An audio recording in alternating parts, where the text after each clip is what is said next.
Parents के बाद जिनका एहसान, हाथ में जिनके फ्यूचर के जमान, हाथ में जिनके फ्यूचर के जमान, जो जमा है पेरेंट्स की तरह, वो है हमारा रेस्पेक्टेड अध्यापक, वो है हमारा रेस्पेक्टेड अध्यापक। उपस्थित थिबा सम्मानीय सभापति महोदय, पूज्य गुरुजी और गुरुमा वृंद एवं मोर सहपाठी एवं सहपाठी माने आज शुभ मुहूर्त मते किछि कहिबार सुजोग मिलथारु मु निजकु धन्य मान करूछि।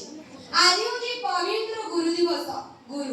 गुरु शब्दटी शुणिबा अत्यंत छोट लागुथिले मध्य गुरु प्रत्येक व्यक्ति को जीवन रे एक महत्वपूर्ण भूमिका ग्रहण करथांती।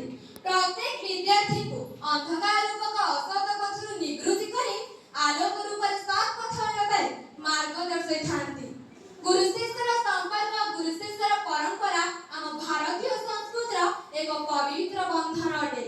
भारतर इतिहास रे गुरु शिष्यर परंपरा अनेक ज्वलंत उदाहरण रहिछि, जे कि एकलव्य निज गुरुंकर आदेश रक्षा करी निज वृद्धांगुली काटी गुरुंक देवा पई मध्य संकोच प्रकाश करनथे। साधारणतः कहबा गले सदासर्वदा पितामाता होचନ୍ତି प्रथम भगवान तथा पथ प्रदर्शक। रंगहीन जीवन में अबीर भरी देवार क्षमता केवल गुरु माने ही निर्वही पारंती। महान दार्शनिक तथा छात्रवासर शिक्षक डॉक्टर सर्वपल्ली राधाकृष्णଙ୍କର त्यागबोध अवदान जोगु तांकु जातीय गुरुर आख्या दियाछि। से 1888 मसिया सेप्टेम्बर मास 5 तारिखर आंध्र प्रदेशर तिरुचानी ठारे जन्म ग्रहण करथिले। तांको जन्म दिवस को सारा भारत वर्ष रे गुरु दिवस रे पालन करा जाय। सेथिरे प्रकृत गुरुपाद्य वाच तुलसी दुर्गतुरु बासला भଳି तांको महनीयता प्रकटित होइतला। गुरु ब्रह्मा, गुरु विष्णु, गुरुदेव महेश्वर, गुरु साक्षात परम ब्रह्म तस्मै श्री गुरुवे नमः। शिक्षक होचନ୍ତି बगीचार सेही मानिस सदृश जे कि बगीचा को रंग बेरंगरे फूलरे सुसज्जित करथांती।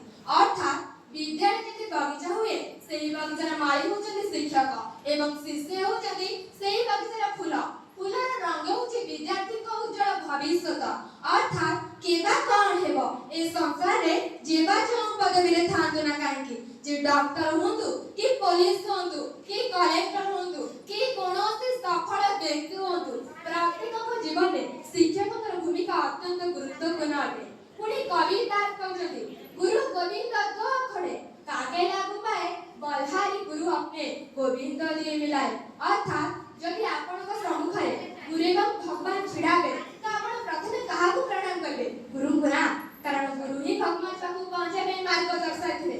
वास्तव में कहबा गले शिक्षक होती सुस्थ समाज निर्माणकारी जे हमकु समाज रे को उत्तम मनुष्य रूपे गढ़ी थांती।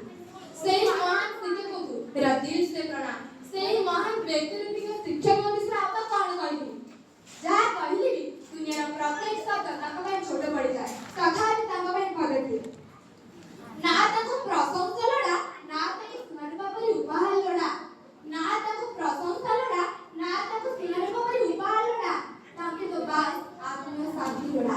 एवं एही आत्म शांति ताको सेतबेले मिले जबले विद्यार्थी रो जसागर सारा विश्व रे हुए। मु एति बेर पर वक्तव्य शेष करूची। जय हिंद।